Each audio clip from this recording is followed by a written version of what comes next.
My teacher called me a failure until I showed up as the richest. When I was in high school, I had a math teacher tell me that I was going to be a failure. I spent my time in high school trying to make multiple business models work.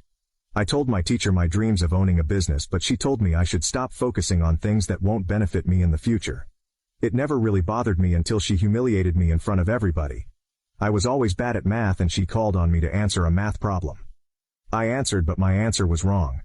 I then proceeded to tell her that I didn't know the answer. She then rolled her eyes and said that if I wasn't too busy trying to start a business, then I would have gotten the question correctly. I apologized and went back to my seat quietly. She then proceeded to make an example out of me to the class, telling everybody that if they don't study, then they'll end up being a failure like me. She told everybody to go to college and get a good job, while I would still be trying to make my silly business work. I wanted to cry at that moment, but I was just silent. Throughout senior year, she made side remarks about me, but I learned to ignore them. My businesses started doing well, but I kept my success in silence. I started getting clients from my business and started managing their social media and helping them with marketing. Everyone went to college while I continued expanding my business.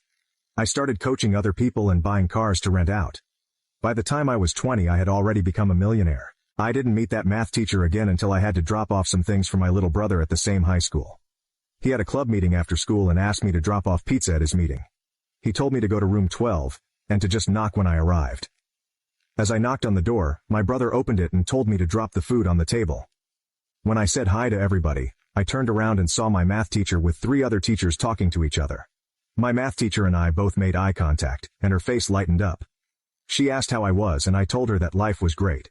She then proceeded to tell me that if I paid attention, I would be in college instead of delivering pizzas for a living. You can now check if there's a part 2 by pressing share and more.